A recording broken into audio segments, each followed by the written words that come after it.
آئے گا۔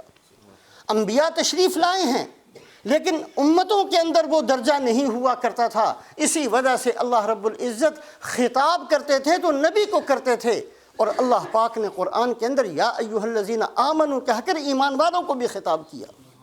محمد الرسول اللہ والذین معہ، محمد اللہ کے رسول اور ان کے ساتھیوں کو ساتھ ذکر کیا اللہ پاک نے۔ ایک جگہ نہیں، قرآن کی کتنی آیات شریفہ ہیں، اللہ رب العزت اپنے نبی کو بیان فرماتے ہیں تو ان کے ساتھیوں کو چھوڑتے نہیں ہیں، ساتھیوں کو ساتھ بیان کرتے ہیں۔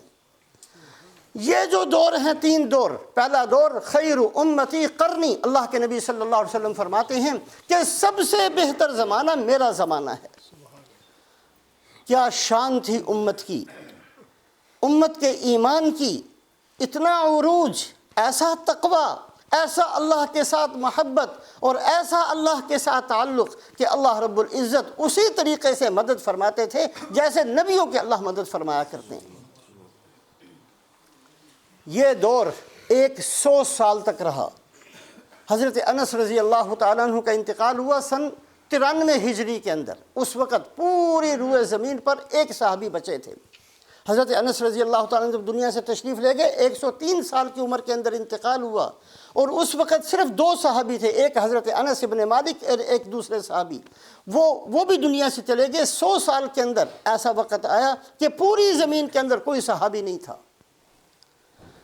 پھر سن 170 ہجری یہ دوسرا دور ہے، خیر امتی قرنی ثم الذین یلونہم، تابعین کا دور۔ 170 ہجری جب آئی ہے تو پوری روئے زمین پر ایک آدمی بھی ایسا نہیں تھا جس نے کسی صحابی کی زیارت کی ہو۔ پھر سن 220 ہجری تک یہ وہ تیسرا دور ہے جس میں ایک بندہ بھی ایسا نہیں تھا جس نے کسی تبع تابعین کی زیارت کی ہو۔ تابعین کا دور بھی چلا گیا، تبع تابعین کا دور بھی چلا گیا، تابعین تبع تابعین سے یہ 3 دور خالی ہو گئے 220 ہجری تک۔ مسلم شریف کی ایک روایت ہے، رسول پاک علیہ السلام نے فرمایا میری امت پر ایک زمانہ ایسا آئے گا کہ امت کسی مصیبت میں پھنسے گی تو لوگ کہیں گے حل فیکم من صاحب رسول اللہ صلی اللہ علیہ وسلم، ارے دیکھو تم میں سے کوئی ایک بندہ بھی ایسا ہے جس کی آنکھوں نے سرکار دو عالم حضرت محمد صلی اللہ علیہ وسلم کی زیارت کی ہو۔ لوگ تلاش کر کے کہیں گے نعم ایک بندہ ہے ابھی۔ اس ایک آدمی کی برکت سے اللہ پاک ساری امت کو مصیبت سے نکال لیں گے۔ پھر ایک دور آئے گا، یہ مسلم شریف کی روایت ہے، پھر امت کسی مصیبت میں پھنسے گی تو پھر لوگ کہیں گے حل فیکم من صاحب رسول اللہ صلی اللہ علیہ وسلم، تم میں سے کوئی ایسا ہے جس نے کسی اس آدمی کی زیارت کی ہو جس نے کسی صحابی کو دیکھا، یعنی تابعین میں سے کسی نے کسی تابعین کو، کوئی تابعین موجود ہے، کہیں گے ہاں، اس کی برکت سے اللہ پاک مدد فرما دیں گے۔ اور پھر تیسرا دور آئے گا جب لوگ کہیں گے کہ تم میں سے کوئی ایسا آدمی ہے جو تبع تابعین میں سے ہے، لوگ کہیں گے ہاں ایک بچ گیا ہے، اس کی برکت سے اللہ پاک کی طرف سے مدد اور نصرت ہوگی۔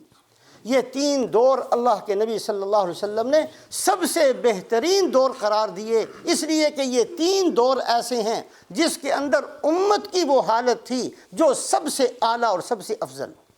حالانکہ اس امت پر ایسا زمانہ بھی آئے گا حضرت عیسیٰ علیہ السلام کے نزول کے وقت کہ پوری روئے زمین پر سب کے سب کلمہ پڑھنے والے ہوں گے، ایک بندہ بھی، کوئی کچا گھر، کوئی پکا گھر ایسا نہیں ہوگا جس میں اللہ اپنے نبی کے کلمے کو داخل نہ کر دیں۔ لیکن اس سے بھی بہتر دور ہے رسول پاک علیہ السلام کا دور اور تابعین اور تبع تابعین کا دور۔ یہ دور تین دور سب سے بہترین دور، اس لیے کہ امت کے اندر ایمان کی وہ حالت تھی کہ ان لوگوں کے لیے دنیا سے کہیں زیادہ افضل تھا آخرت کو بنا لینا۔ یہ شہرت کے طلبگار نہیں تھے، ان کو گمنامی کے اندر رہنا زیادہ پسند تھا، یہ خدمت کرنے کے اندر زیادہ لذت اور مزہ حاصل کرتے تھے، یہ مال خرچ کرنا ان کو زیادہ اچھا لگتا تھا مال کے جمع کرنے سے، ان کو تکلیفیں سہنا زیادہ اچھا لگتا تھا راحت اور آرام کے حاصل کرنے سے۔ اس امت کا مزاج اور اس امت کی سوچ یہ تھی، یہ 3 دور کے اندر۔ اس کے بعد یہ جو حدیث پاک خطبے میں پڑھی ہے، بخاری شریف مسلم شریف دونوں کے اندر یہ حدیث موجود ہے۔ اس کے بعد اللہ کے نبی صلی اللہ علیہ وسلم نے 4 باتیں ارشاد فرمائیں۔ پہلے تو فرمایا خیر امتی قرنی، بہترین زمانہ میرا زمانہ، ثم الذین یلونہم، پھر تابعین کا زمانہ، ثم الذین یلونہم، پھر تبع تابعین کا زمانہ۔ اس کے بعد کیا فرمایا ثم ان بعدہم قوما یشہدون ولا یستشہدون، اس کے بعد پھر ایسے لوگ آ جائیں گے جن سے گواہی مانگی نہیں جائے گی، خام خواہ گواہ بننے کی کوشش کریں، خام خواہ ٹانگیں اڑانا ہر ایک کے اندر۔ یہ آج پتہ نہیں ہم لوگ کہاں چلے گئے ہیں، ایک کیسی عادت کا ہمارے اندر ایک مصیبت پڑ گئی ہے، ہر چیز کے اندر ٹانگ اڑانا۔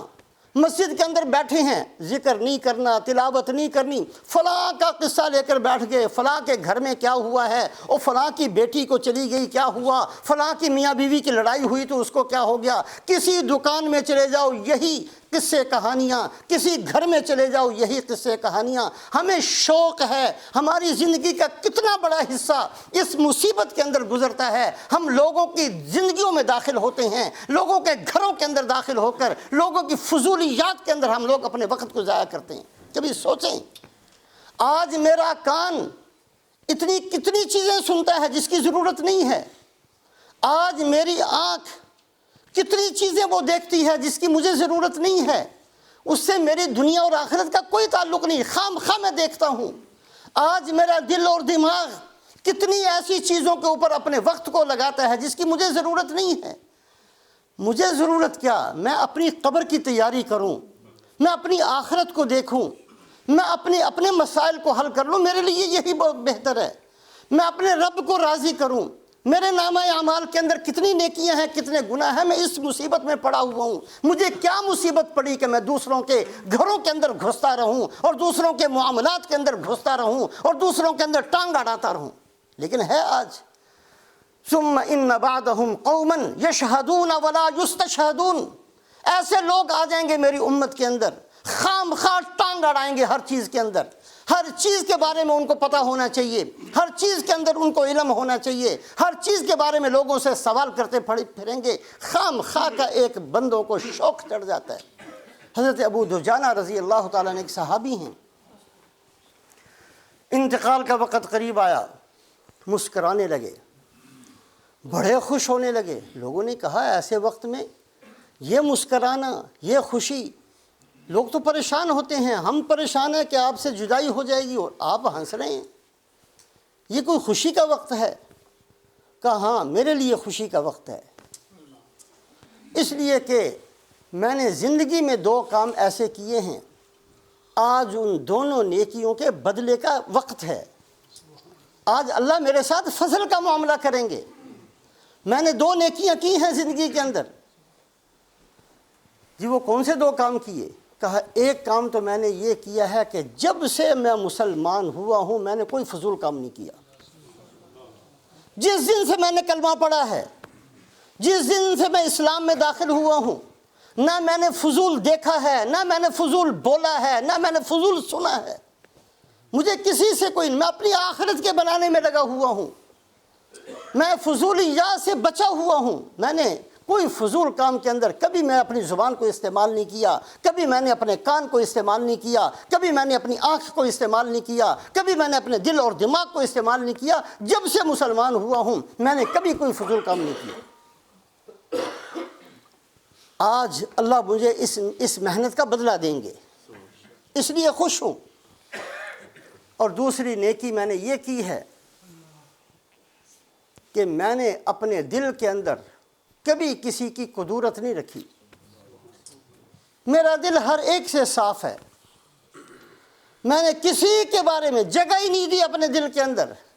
میں اپنے دل کے اندر اپنے رب کو اتنی جگہ دے کر بیٹھا ہوں کہ اس کے اندر کسی اور کی گنجائش نہیں ہے، کسی اور کی بات سننے کی بھی جگہ نہیں ہے۔ میں نے دل کو خالی رکھا ہوا ہے صرف اپنے رب کے لیے، میں کسی کو اس میں گھسنے نہیں دیتا، اس لیے میں خوش ہوں۔